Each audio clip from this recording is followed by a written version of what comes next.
The draft में आज हम उस इंटरनेशनल हाईवे की बात करेंगे जिसकी शुरुआत तो अटल बिहारी वाजपेयी ने की थी, लेकिन उसे पूरा कर रहे हैं नरेंद्र मोदी।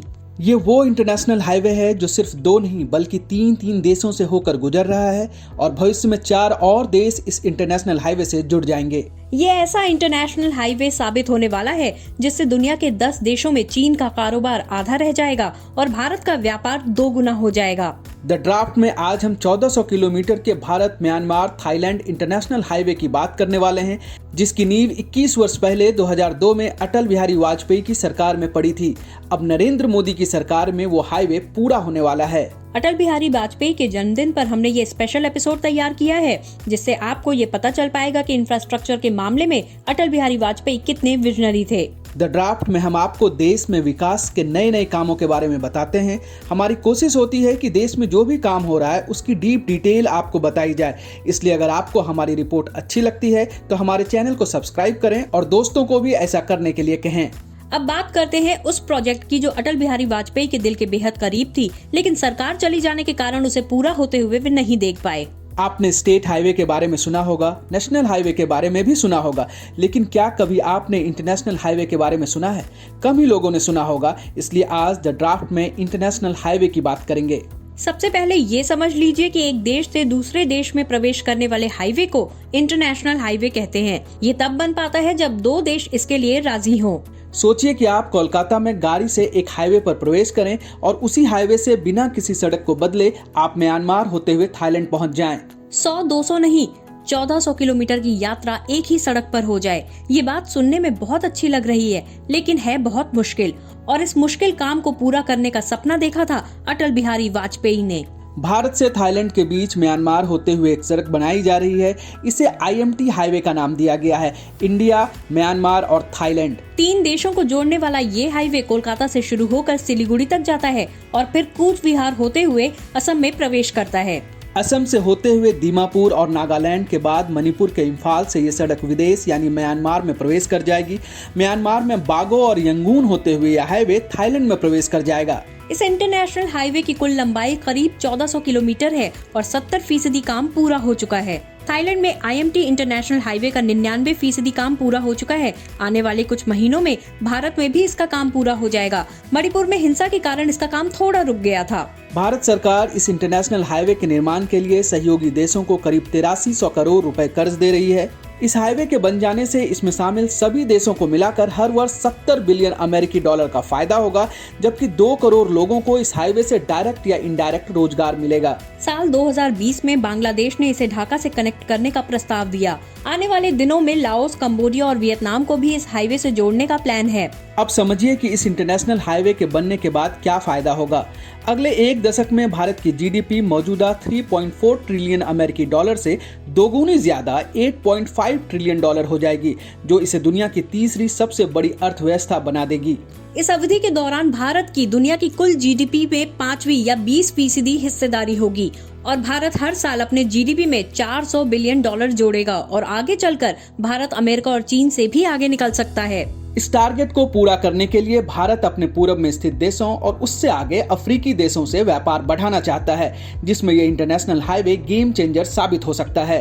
ये इंटरनेशनल हाईवे फिलहाल थाईलैंड तक जा रहा है, लेकिन जब आप वर्ल्ड मैप देखेंगे और खासकर भारत के पूर्व का हिस्सा, तो आपको थाईलैंड के पास association of south east Asian nations यानी पूरी एशियान कंट्रीज दिख जाएंगी, जिसमें Laos, Vietnam, Cambodia, Malaysia, Philippines, Indonesia और सिंगापुर जैसे बिजनेस फ्रेंडली देश शामिल हैं। इन देशों से भारत के रिश्ते काफी अच्छे हैं और ये भारत के कारोबार का नेक्स्ट डेस्टिनेशन बनने वाले हैं। भारत और आसियान देशों के व्यापारिक संबंधों को देखें तो आसियान देशों की कुल आबादी 650 मिलियन है और GDP 8 ट्रिलियन अमेरिकी डॉलर है, यानी भारत की GDP से करीब 2 गुना।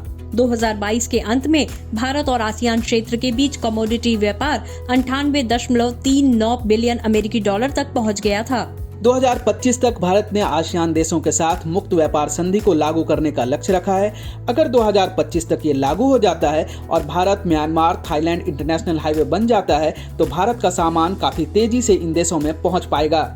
चीन का आसियान के साथ मुक्त व्यापार समझौता है और चीन आसियान देशों के रास्ते भारत में अपने माल को डंप करने में कामयाब रहा है।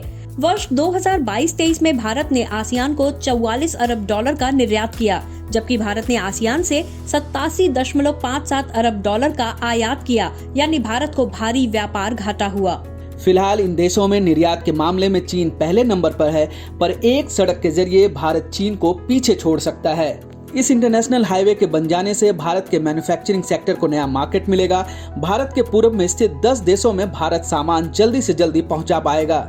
लॉजिस्टिक कॉस्ट यानी सामान लाने ले जाने में जो खर्च होता है उसमें कमी आएगी। इन देशों में चीन का बढ़ता प्रभाव भी काफी कम हो जाएगा। इस फायदे को जमीन पर संभव करने के लिए भारत दिन रात लगा हुआ है। सितंबर 2023 में G20 की महत्वपूर्ण बैठक से पहले पीएम मोदी आसियान सम्मेलन में हिस्सा लेने पहुंचे थे। भारत इस प्रोजेक्ट में 3 एंगल से काम कर रहा है। डिप्लोमेसी, क्रेडिट लाइन यानी पड़ोसी देशों में सड़क निर्माण के लिए कर्ज, भारत में तेजी से सड़क निर्माण। डिप्लोमेसी का काम विदेश मंत्री एस जयशंकर के हिस्से है। जल्दी से जल्दी ये इंटरनेशनल हाईवे पूरा हो, इसके लिए विदेश मंत्री एस जयशंकर कई मोर्चों पर पहल कर रहे हैं। जुलाई 2023 में थाईलैंड में बिम्स्टेक सम्मेलन से अलग उन्होंने म्यांमार के काउंटर पार्ट से इस इंटरनेशनल हाईवे के मुद्दे पर एक बैठक भी की थी, जिसमें इस हाईवे पर गंभीर चर्चा हुई थी। उन्होंने इसकी तस्वीरें भी सोशल मीडिया पर पोस्ट की थी। इस बैठक के बाद ये उम्मीद लगाई जा रही थी कि इंटरनेशनल हाईवे के काम में तेजी आएगी, लेकिन म्यांमार में तख्तापलट के बाद से सड़क निर्माण में तेजी नहीं आ पाई है, जिसके बाद बैंकॉक में ही विदेश मंत्री एस जयशंकर को कहना पड़ा था कि म्यांमार में जो स्थिति है उससे India Myanmar Thailand trilateral highway एक मुश्किल प्रोजेक्ट बन गया है। वैसे मौजूदा स्पीड को देखते हुए माना जा रहा है कि किसी भी हालत में 2027 तक ये इंटरनेशनल हाईवे बनकर तैयार हो जाएगा। इस इंटरनेशनल हाईवे के बनने के बाद भारत सिर्फ इसका व्यापारिक नहीं बल्कि राजनयिक इरादों के लिए भी इस्तेमाल करना चाहता है। इस काम में पीपल टू पीपल कनेक्शन स्थापित करने पर जोर दिया जाएगा। ऐसे संकेत मिल रहे हैं कि भारत 2027 में मणिपुर से म्यांमार के लिए बस सेवा भी शुरू कर सकता है, जो आगे बाकी देशों के लिए एक्सटेंड किया जाएगा। सिर्फ बस सेवा ही नहीं, भारत ने जनवरी 2018 में इस इंटरनेशनल हाईवे के पैरेलल रेल चलाने का भी प्रस्ताव दिया है, जिस पर एक प्रारंभिक सर्वेक्षण भी हुआ है। जापान ने भारत के साथ सहयोग करने और प्रस्तावित रेल लाइन के लिए फंड देने में इंटरेस्ट शो किया है। वैसे इसके निर्माण में कई तरह की चुनौतियां भी हैं, जैसे म्यांमार में सैनिक सरकार का इस प्रोजेक्ट के प्रति ढीला रवैया, काम करने वाली एजेंसी को सुरक्षा मुहैया न कराना, म्यांमार पर चीन का दबाव, जिसके कारण काम की गति धीमी है।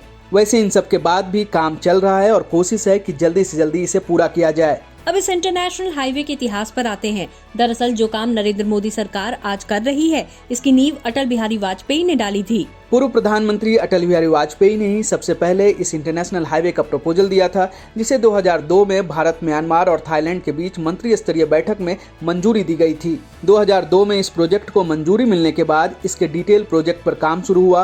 किस रूट से बनाया जाएगा, कितना पैसा लगेगा, कितना समय लगेगा, कौन कौन फंडिंग करेगा, इन सारे डिटेल पर काम चल ही रहा था कि बीजेपी 2004 का लोकसभा चुनाव हार गई। अटल बिहारी वाजपेयी को प्रधानमंत्री पद छोड़ना पड़ा। इसके बाद भारत, थाईलैंड और म्यांमार के बीच बनने वाले इस इंटरनेशनल हाईवे का काम ठप पड़ गया। सालों साल बीतते रहे, लेकिन इस पर कुछ नहीं हुआ। 2014 में नरेंद्र मोदी की सरकार आई। तेजी से सभी अटके हुए कामों को स्पीड अप करने का फैसला लिया गया। भारत के पूर्वोत्तर राज्यों में उग्रवादियों के खिलाफ ऑपरेशन चलाए गए। म्यांमार तक सर्जिकल स्ट्राइक हुई। इससे नॉर्थ ईस्ट में कुछ शांति आई और काम शुरू हो पाया। लेकिन इतना होने के बाद भी काम ने स्पीड नहीं पकड़ी, तो भारत ने अपने हिस्से के अलावा म्यांमार वाले हिस्से में भी सड़क बनाने की जिम्मेदारी ले ली। इस सड़क को जल्दी से जल्दी पूरा किया जाए, इसके लिए भारत ने म्यांमार में हाईवे निर्माण को 2 हिस्सों में बांटा। भारत सरकार कालेवा यागी में 74 किलोमीटर सड़क का निर्माण कर रही है। तमू किगोन कालेवा के बीच 70 किलोमीटर सड़क के साथ 69 पुलों का निर्माण किया जा रहा है। अगले कुछ महीनों में भारत के क्षेत्र में इम्फॉल मोरे में हाईवे का हिस्सा पूरा होने की उम्मीद है। इन सब के अलावा भारत ने मिजोरम के जोखावथर से म्यांमार के चिन राज्य के टेडिम तक सड़क को अपग्रेड करके इस इंटरनेशनल हाईवे पर एक नया कनेक्शन जोड़ने की भी योजना बनाई है। इतना कुछ होने के बाद इस इंटरनेशनल हाईवे का 70% से ज्यादा हिस्सा पूरा हो चुका है और उम्मीद है कि 2027 तक काम पूरा हो जाएगा।